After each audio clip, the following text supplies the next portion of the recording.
I never believed in curses, or demons, or anything supernatural. That all changed the day I set foot in St. Agatha's convent.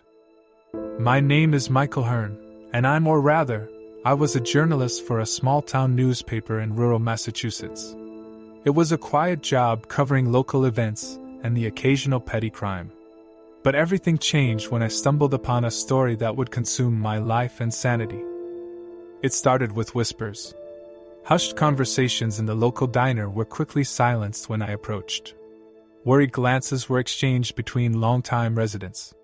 Something was wrong in our sleepy town of Millbrook, and nobody wanted to talk about it.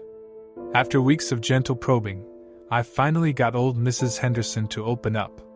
She was 85, had lived in Millbrook her entire life, and had a penchant for gossip that usually made her an easy source. But this time, her usual excitement was replaced with fear. "It's happening again," she whispered, her gnarled hands trembling around her coffee cup. "Just like in '54. The sisters are angry." I leaned in, intrigued. "What sisters, Mrs. Henderson? What happened in 1954? She looked around nervously, then met my eyes. "The nuns of St. Agatha's. They're back. And they're taking people." I tried to keep the skepticism out of my voice. "Taking people? What do you mean?" Mrs. Henderson's voice dropped even lower. "People are disappearing, Michael, just like before. It starts with nightmares. Then they see her in the shadows. And then they're gone." An eerie sensation traveled down my spine despite myself. "Who do they see?" "Sister Mary Margaret," she breathed, making the sign of the cross. "God rest her wicked soul." I spent the next week digging into the history of St. Agatha's convent. It had been abandoned since 1954 when a scandal had forced its closure. The official story was embezzlement, but the locals whispered of darker deeds. Within a month, 5 individuals mysteriously disappeared. The last to disappear was Sister Mary Margaret herself. Some said she'd fled to escape justice. Others claimed she'd been a victim, too. But Mrs. Henderson's story suggested something far more sinister. I tried to tell myself it was all superstition, a local legend blown out of proportion. But I couldn't shake the unease that had settled over me. And as I dug deeper, I found more recent disappearances that fit the pattern. 3 people in the last month alone all reported to have been acting strangely before they vanished. That's what led me to the gates of St. Agatha's on a cold October night. The wrought iron creaked as I pushed it open, echoing in the still air. The convent loomed before me, a crumbling Gothic structure silhouetted against the full moon. I told myself I was just here to take some photos, to add color to my article. But deep down, I knew I hoped to debunk this crazy story. To prove to myself that there was nothing to fear but our imaginations. The front door was boarded up, but I found a broken window. As I climbed through, the glass crunched under my feet, the sound impossibly loud in the silence. I flicked on my flashlight, the beam cutting through decades of dust and cobwebs. The air was thick and stale, carrying the musty scent of decay. My footsteps echoed on the stone floor as I descended the corridor. Tattered paintings lined the walls, the faces of stern nuns glaring down at me in disapproval. I tried to focus on gathering details for my story. The peeling paint, the rotting floorboards, the remnants of religious artifacts scattered about. But I couldn't get rid of the sensation of being watched. A soft sound made me freeze. It was faint, barely audible, but in the oppressive silence of the convent, it may as well have been a gunshot. I held my breath, straining to hear. There it was again. A whisper, like fabric brushing against stone. And it was coming from deeper within the convent. Instinct screamed, run, escape, and never return. But my cursed curiosity pushed me forward. I had to know. I had to understand. I followed the sound, my flashlight beam dancing erratically as my hand shook. The temperature seemed to drop every step until I could see my breath misting in the air before me. The whispers grew louder, resolving into words I couldn't quite make out. A woman's voice, low and insistent. I rounded a corner and found myself facing a heavy wooden door. The voice was coming from behind it. My heart pounded in my chest as I reached for the handle. This was it. Whatever secret street Agatha held awaited me on the other side. The door swung open with a groan, and my flashlight illuminated a small, bare room. An altar stood against the far wall, and a figure in a nun's habit knelt before it. She was facing away from me, her head bowed in prayer. "Hello?" I called out, my voice cracking. "I'm sorry to disturb you, I'm a journalist." The figure slowly rose and turned to face me. My blood ran cold. Her face was absent, replaced by a void darker than night. But somehow, I could feel her gaze upon me, filled with an ancient, implacable malice. When she spoke, her voice seemed to come from everywhere and nowhere. "Welcome, my child," Sister Mary Margaret said. "We've been waiting for you."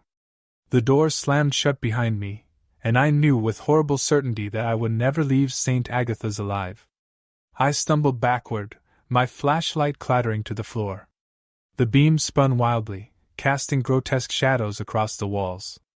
Sister Mary Margaret glided toward me, her feet never seeming to touch the ground. "No," I gasped, fumbling for the door handle. "This isn't real. You can't be real." A chilling laugh echoed through the room. "Oh, but I am, Michael. More real than you can imagine." My hand finally found the handle, but it wouldn't budge. I yanked harder, panic rising in my throat. Now, the nun's voice purred, impossibly close. "There's no need for that. You came here seeking answers, didn't you? Well, you're about to get them." A cold, spectral hand gripped my shoulder, and suddenly, the room dissolved around us. Images flashed before my eyes, so vivid I could almost touch them. I saw St. Agatha's in its prime, nuns bustling through immaculate halls. But beneath the pious exterior, there was a rot. Sister Mary Margaret presided over dark rituals and hidden chambers, consorting with forces beyond human comprehension. "We saw power," her voice narrated in my mind. "Power to shape the world as we saw fit." The visions shifted. I witnessed the disappearances that had plagued the town in 1954. Innocent victims were dragged into the convent's depths, their life force feeding some unspeakable entity.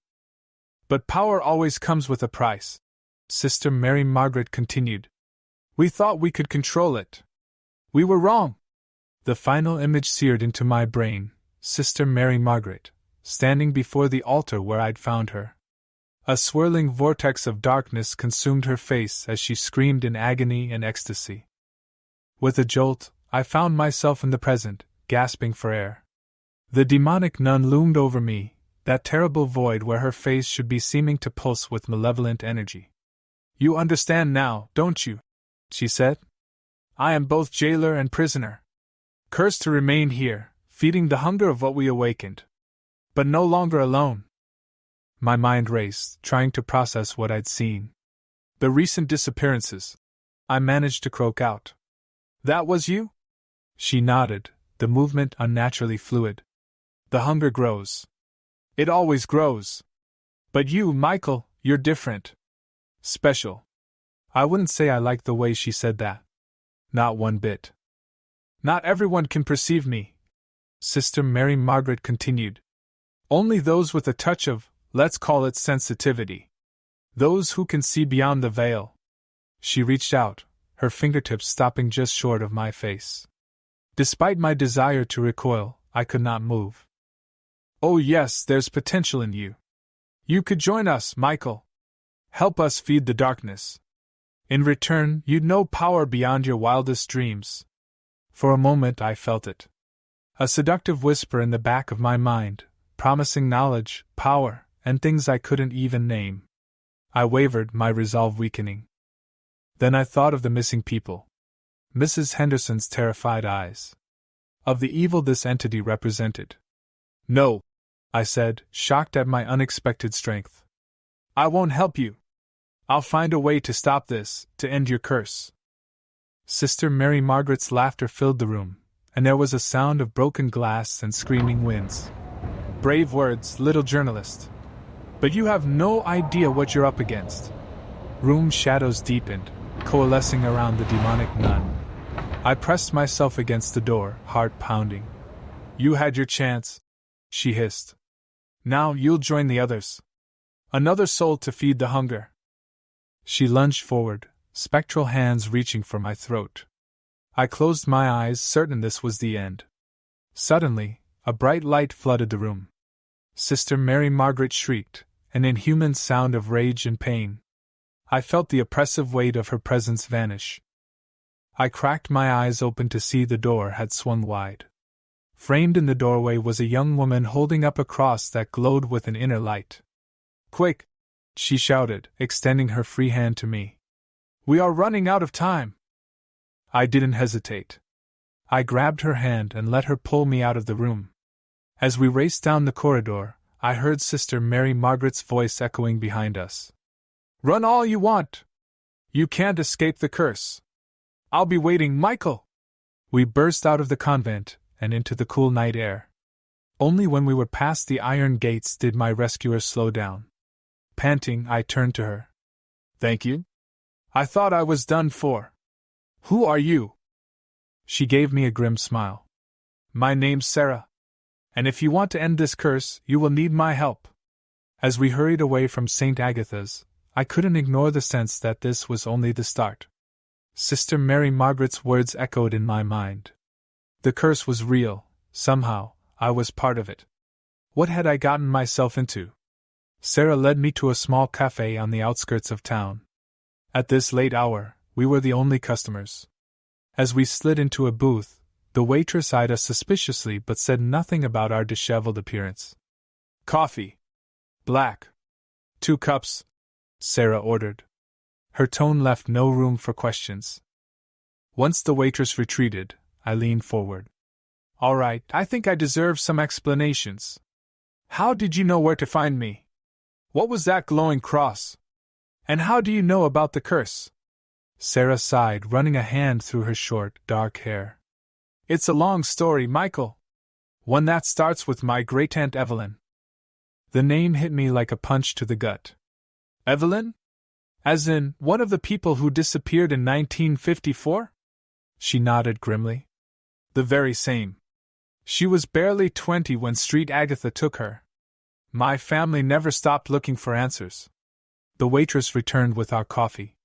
We fell silent until she left, and then Sarah continued. "That search became an obsession, passed down through generations. My father spent his entire life researching the occult, trying to understand what happened. When he died last year, I inherited his life's work and mission." I took a sip of coffee, trying to process this information. "That's how you found out about the curse. How did you know I was in danger tonight?" Sarah reached into her bag and pulled out a small, leather-bound book. "This was my father's journal. The last entry." She flipped it open and read aloud. "The cycle begins again. A curious soul will pierce the veil. He must be protected, or all is lost." A cold sensation shot through my body. "He knew I was coming? How?" "My father had certain abilities," Sarah said carefully. "He could sense things, see glimpses of what was to come. I've inherited some of that sensitivity." The word echoed what Sister Mary Margaret had said about me. I shuddered at the memory. "As for the cross," Sarah continued, "it's been in my family for generations. Blessed by a powerful medium, it's one of the few things that can hold the darkness at bay, temporarily at least." I took a long drink of coffee, trying to calm my nerves. "Okay. Let's say I believe all this. You said I need your help to end the curse. How?" Sarah's eyes met mine, deadly serious. "The entity that Sister Mary Margaret and the others awakened? It feeds on souls. But it can be starved.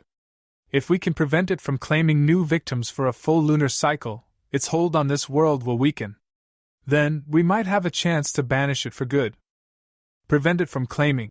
I started, then realization dawned. "The disappearances. We need to stop them." She nodded. "Exactly. But it won't be easy. The darkness will fight back. And it'll be coming for you now, Michael. You're marked."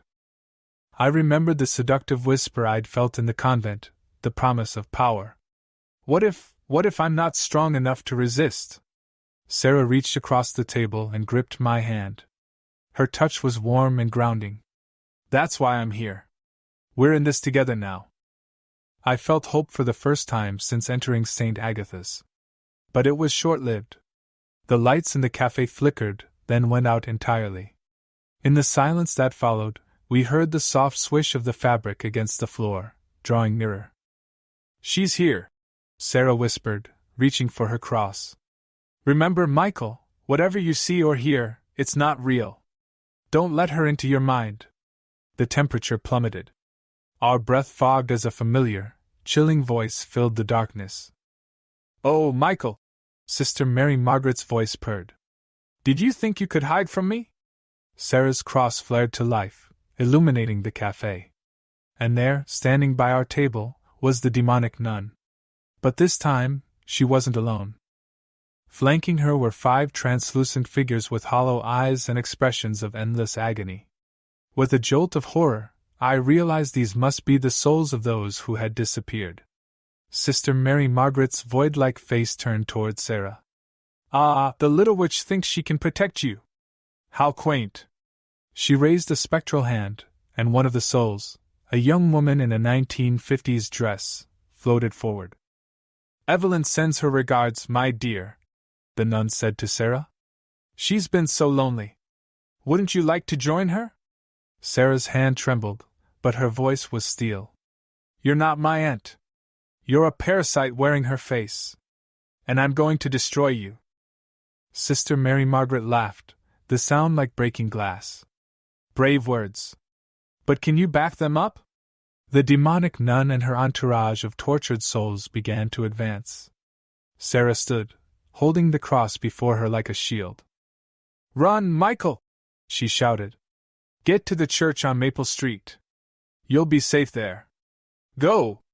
I hesitated for a split second, torn between self-preservation and not wanting to abandon Sarah. But the look in her eyes brooked no argument. I bolted for the door, the sound of Sarah's defiant prayers and Sister Mary Margaret's unearthly shrieks following me into the night. As I ran through the darkened streets of Millbrook, I realized that my quiet life was over. I was caught in a war between light and darkness, with the town's souls hanging in the balance. And somehow, I was the key to ending it all. I ran through the empty streets of Millbrook, my lungs burning and my heart pounding. The church on Maple Street loomed ahead, its spire a dark silhouette against the night sky. I noticed something odd as I approached. The front doors were slightly ajar, a warm light spilling out onto the steps. Glancing over my shoulder to ensure I wasn't followed, I slipped inside and closed the doors behind me. The interior was bathed in the soft glow of candles, their flickering light creating dancing shadows on the walls. Hello? I called out, my voice echoing in the empty nave. Is anyone here? I've been expecting you, Michael. A gravelly voice responded from near the altar. I spun around to see an older man in priest's garb emerge from the shadows. His face was deeply lined, his eyes sharp and alert despite his age. Who are you? I asked, wary of another supernatural trick. How do you know my name? The old priest smiled gently. I'm Father Thomas.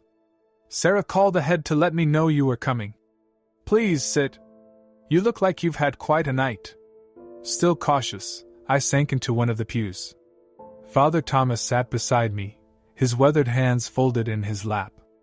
I suppose Sarah's told you about the curse? He asked. I nodded, then found myself spilling out everything that had happened, Mrs. Henderson's warnings, my encounter with Sister Mary Margaret, Sarah's rescue, and our narrow escape from the cafe. Father Thomas listened intently, his expression growing grimmer with each passing moment. When I finished, he let out a heavy sigh. I was afraid of this, he muttered. The cycle is progressing faster than we anticipated. You know about all this? I asked, surprised. He nodded solemnly. I've been the keeper of this town's darkest secrets for over 5 decades. I was here in '54 when it all began. I failed to stop it then. I won't fail again. A shiver went down my back. Father, what exactly are we dealing with here? The old priest was quiet for a moment, seemingly gathering his thoughts. What Sister Mary Margaret and her cohorts awakened is an ancient entity. Some cultures called it a soul eater. It feeds on the human essence, growing stronger with each victim. But it needs anchors to this world, willing servants to do its bidding. Like Sister Mary Margaret, I said, understanding dawning. Exactly, Father Thomas confirmed. She and the others thought they could control it, use its power for their ends. Instead, they became its puppets, cursed to lure in new victims for all eternity. I shuddered, remembering the tormented souls I'd seen at the cafe. How do we stop it? As Sarah likely told you, we must starve it, the priest explained. Prevent it from claiming any new victims for a full lunar cycle. But that's only the beginning. To truly banish it, we'll need to perform an exorcism unlike any other. And for that, we'll need you, Michael. Me? I asked, bewildered. What can I do? Father Thomas fixed me with an intense gaze. You have a gift, my boy. A sensitivity to the supernatural that makes you a threat to the entity, but also a potential gateway. If we can use that connection to draw the entity out. He trailed off, leaving the implications hanging in the air. I swallowed hard, fear and a strange sense of purpose warring. Our conversation was interrupted by the sound of the church doors bursting open. Sarah stumbled in, breathing heavily, her clothes torn and singed. They're coming, she gasped. We don't have much time. Father Thomas sprang into action with surprising agility for his age. Quick, to the sanctuary. We've prepared for this. As we hurried more profoundly into the church, I caught glimpses of strange symbols etched into the walls and floor, protective sigils, I assumed. The air hummed with an otherworldly energy, making the hair on my neck stand up. We entered a small, circular room behind the altar. Candles surrounded a central space marked with an intricate design. Stand in the center, Michael, Father Thomas instructed. Whatever happens, whatever you see or hear, do not leave that circle. Sarah pressed her glowing cross into my hand. This will help protect you, but your will is the strongest defense. Remember who you are. Before I could respond, an unearthly shriek pierced the air. The candles flickered wildly as a cold wind whipped through the room. Sister Mary Margaret's voice echoed from everywhere and nowhere. Did you think your pitiful defenses could keep me out? I've come to claim what's mine. The walls seemed to warp and twist. Shadowy figures peeled themselves from the darkness, the tortured souls of the nuns' victims. And there, in the center of it all, was Sister Mary Margaret herself, the void of her face somehow darker than the shadows surrounding her. Michael, she purred, her voice a seductive whisper in my mind. Why do you resist? Join us. Embrace the power that could be yours. I gripped Sarah's cross tightly, feeling its warmth pulse against my palm. Never, I growled through gritted teeth. Father Thomas began to chant in a language I didn't recognize, his voice growing in power and intensity. Sarah joined in, adding her invocations to the mix. The air around me began to shimmer and distort. I felt a tugging sensation as if something was trying to pull my essence from my body.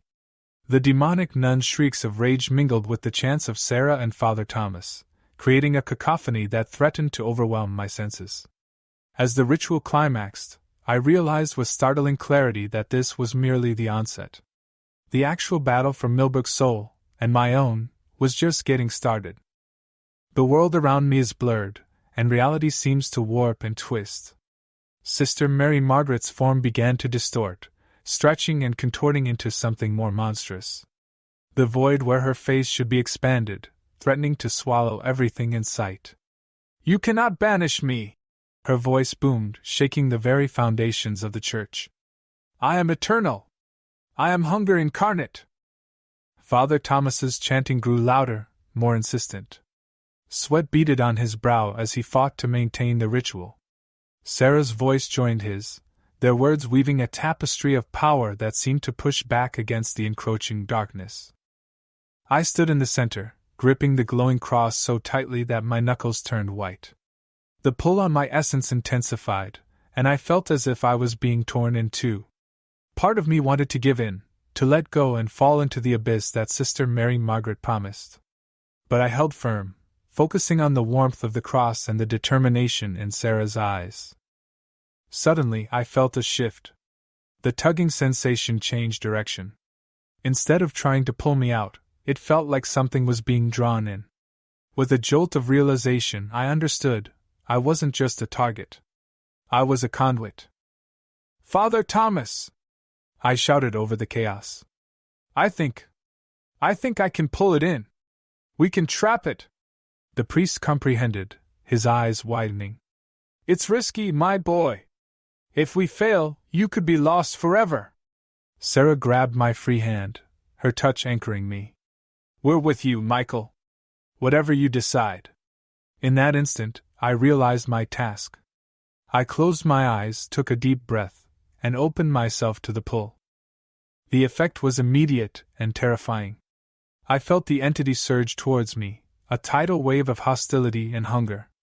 Sister Mary Margaret's form dissolved into a writhing mass of shadow that poured into me from all directions. I screamed in agony as alien thoughts and memories flooded my mind. I saw countless victims claimed over centuries, felt the insatiable hunger that drove the entity. But beneath it all, I sensed something else, fear. For the first time in its long existence, the entity was afraid. "Now!" Father Thomas bellowed. "Sarah, the binding!" I heard Sarah begin a new magic through the haze of pain and confusion. I felt tendrils of her power wrapping around me, around the entity within me, binding us together. Sister Mary Margaret's voice shrieked in my mind. "No! You cannot contain me! I am infinite!" But I could feel her weakening. With every moment, more of her essence was drawn in, trapped by Sarah's binding spell and my own will. I felt a final surge when I thought I couldn't take any more, that I would be crushed under the weight of the entity's presence. There was a sound like reality itself tearing, and then silence. I opened my eyes to find myself still standing in the circle. Sarah and Father Thomas watched me warily, tension evident in their postures. "Michael?" Sarah asked cautiously. "Are you?" I took a moment to assess myself. I could feel the entity within me, a roiling mass of darkness and hunger. But it was contained, held in check by Sarah's spell and my determination. "I'm me," I said, my voice hoarse. "But I'm not alone anymore." Father Thomas approached slowly, his eyes never leaving mine. "You've done it, my boy. You've become a living prison for the entity. But this is not the end. It will fight you, try to break free. And there are still its servants to deal with." As if summoned by his words, an inhuman wail echoed from outside the church. The tortured souls that had accompanied Sister Mary Margaret were still out there, still bound to serve their dark master. Sarah squeezed my hand. "We've won the battle, but the war is far from over. Are you ready for what comes next?" I looked down at my hands, feeling the power thrumming beneath my skin. The entity raged within me, but I held firm. I thought of all the victims, past and potential future ones. I thought of Millbrook, and how close it had come to being consumed by this ancient evil. "I'm ready," I said, meeting Sarah's gaze with determination. "Let's end this curse once and for all." As we prepared to face the challenges ahead, I couldn't help but wonder how this experience had changed me. I had started this journey as a skeptical journalist, and now I was the jailer of an ancient evil. Whatever happened next, I knew my life would never be the same. Father Thomas placed a hand on my shoulder. "Remember, Michael, the entity will try to tempt you, to wear down your resolve. Stay strong, stay true to yourself. The fate of many rests in your hands now." With a deep breath, I nodded. "I understand. Let's finish what we started." Together, we turned to face the church doors. Beyond them lay a town under siege by supernatural forces and a battle that would determine the fate of countless souls. As we entered the night, I silently vowed to see this through, no matter the cost. The war against the darkness had only just begun. The cool night air hit us as we stepped out of the church. Millbrook had transformed in our absence. An unnatural fog clung to the streets, and distant wails echoed through the town. Shadows seemed to move with a life of their own, darting between buildings and streetlights. "My God!" I whispered, taking in the scene. "What have we done?" "We've disrupted the balance," Father Thomas explained grimly. "With their master contained, the lesser spirits are in chaos. They'll be desperate, dangerous." Sarah gripped her cross tightly. "We need to round them up, send them back to whatever hell spawned them." A figure materialized from the mist before us as if in response to her words. I recognized her as one of the tortured souls I'd seen with Sister Mary Margaret, a young woman in a 1950s dress. Evelyn, Sarah's great-aunt. "Sarah," the spirit moaned, her voice a hollow echo. "Help us.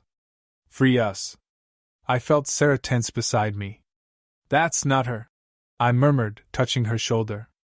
"I know," she replied, her voice tight with emotion. "But it still hurts to see." The entity within me stirred, drawn by the presence of its former servant. I felt a surge of its hunger, its desire to consume the lost soul before us. I gritted my teeth, fighting to maintain control. "Michael?" Father Thomas asked, noticing my struggle. "Are you all right?" I nodded, not trusting myself to speak. The priest's eyes narrowed with concern, but he turned his attention back to the spirit. "Begone, tortured one," he commanded, raising a crucifix. "Your master is defeated. You are free to pass on." Evelyn's spirit wavered, confusion crossing her translucent features. "Free? But the hunger, the darkness." "Focus on the light," Sarah said, her voice gentle despite the tears in her eyes. "Remember who you were, Aunt Evelyn. Find peace." For a moment, the spirit seemed to brighten. A smile flickered across Evelyn's face, and she reached out towards Sarah. Then, with a soft sigh, she dissolved into motes of light that drifted upwards and faded away. "One down," I said, my voice rough with the effort of containing the entity. "How many more?" "Too many," Father Thomas replied. "We need to move quickly. Each spirit we free weakens the curse's hold on the town." We went through the fog-shrouded streets, confronting lost souls at every turn. Some were easier to free than others. A few attacked, driven mad by decades of torment. Those we had to banish with prayers and blessed objects forcibly. As we worked, I felt the entity within me growing restless. Each spirit we freed seemed to pain it, and its attempts to break free of my control grew stronger. "There's a pattern," Sarah observed after we cleared several blocks. "They're all being drawn to a central point. Look." She was right. The spirits we hadn't yet confronted drifted in the same direction, towards the old town square. "The heart of Millbrook," Father Thomas mused. "Of course. That's where we'll need to perform the final ritual to cleanse the town." The fog thickened as we approached the square until we could barely see a few feet ahead. The temperature dropped sharply, our breath misting in the air. Suddenly, a familiar voice cut through the gloom. "Michael, my dear. Did you think you could contain me so easily?" Sister Mary Margaret materialized before us, her form flickering and unstable but still terrifying. The void of her face seemed to pull at my very soul. "Impossible," Father Thomas gasped. "We found you." The demonic nun laughed, the sound grating against my nerves. "You bound a part of me, old man. But I am Legion. I am everywhere the darkness touches." I doubled over as the entity within me surged, responding to its other self. I felt it clawing at my insides, trying to break free and rejoin its larger form. "Michael!" Sarah cried, grabbing my arm to steady me. "Fight it! Don't let it win!" Sister Mary Margaret drifted closer, her voice a seductive whisper. "Why fight, Michael? Join me fully. Embrace the power. Together, we could rule not just this town but the world." For a terrifying moment, I was tempted. The entity's whispers filled my mind, showing me visions of the power we could wield together. But then I looked at Sarah's frightened face, at Father Thomas's determined stance. I thought of all the souls we'd freed and all those still trapped. "No," I growled, straightening up. I am not your puppet. This ends now. I reached deep within myself to where the bound portion of the entity resided. Instead of fighting it, I embraced it, accepting it as a part of me. In that moment of unity, I felt a surge of power, unlike anything I'd ever experienced. Light burst from my body, searing away the fog and shadows. Sister Mary Margaret shrieked, her form wavering. The ritual! I shouted to Father Thomas. Do it now! As the priest began to chant, his voice rising above the chaos, I locked eyes with the demonic nun. You're right. I can't contain all of you. But I can destroy you. I pushed forward with all my will, channeling the energy of the bound entity outward. Sister Mary Margaret's form began to disintegrate, drawn towards me like iron to a magnet. This isn't over, she hissed as her essence was pulled apart. Darkness always returns. With a final, earth-shaking scream, Sister Mary Margaret exploded into a cloud of dark energy. I felt it slam into me, joining with the part one already contained. The pain was excruciating, but I held firm. As Father Thomas's chant reached its crescendo, a wave of cleansing energy burst from the town square. I saw spirits around us finding peace, drifting away like motes in the sunlight. Then, mercifully, everything went dark. I awoke to the soft beeping of hospital machinery and the sterile smell of disinfectant. As my eyes fluttered open, I saw Sarah dozing in a chair beside my bed, her hand resting lightly on mine. Welcome back. Father Thomas's voice came from the other side of the room. He looked haggard but relieved. How long was I out? I croaked, my throat dry. 3 days, he replied, offering me a cup of water. You gave us quite a scare. The events in the town square came rushing back to me. I sat up abruptly, startling Sarah awake. The entity? The curse? Is it over? Sarah squeezed my hand, her eyes brimming with tears of relief. It's over, Michael. You did it. The town is free. I slumped back against the pillows, overwhelmed by relief and lingering dread. But at what cost? I whispered. Father Thomas approached the bed, his expression grave. That remains to be seen. You absorbed a great deal of the entity's essence. We're not entirely sure what that means for you. As if on cue, I felt a stirring within me. The entity, or what remained of it, was still there, a dark presence coiled in the depths of my being. But it felt different now. Subdued. Contained. I can still feel it, I admitted. But it's weak. I don't think it can hurt anyone anymore. Sarah and Father Thomas exchanged worried glances. That's good, Sarah said cautiously. But Michael, you need to understand. This isn't something that will go away. You'll have to learn to live with and control it. The gravity of my situation began to sink in. I wasn't just a journalist anymore. I wasn't even just a man. I had become something else, a guardian, a jailer, a living seal keeping an ancient evil at bay. What happens now? I asked, feeling lost. Father Thomas sat on the edge of the bed. Now you heal. And then you learn. Sarah and I will help you understand your new abilities and responsibilities. You're not alone in this, Sarah added, her voice firm. We're in this together, remember? I nodded, grateful for their support but still terrified of the future. Over the next few weeks, as I recovered and the town of Millbrook slowly returned to normal, I began to understand the full extent of what had happened. The disappearances had stopped. The oppressive atmosphere that had hung over the town for decades had lifted. People walked the streets with a newfound lightness as if awakening from a long nightmare. But there were costs. Explanations had to be given for the missing persons. Families mourned loved ones long lost. And I was forever changed. I discovered that I could sense the supernatural and now see the invisible currents of energy that most people never noticed.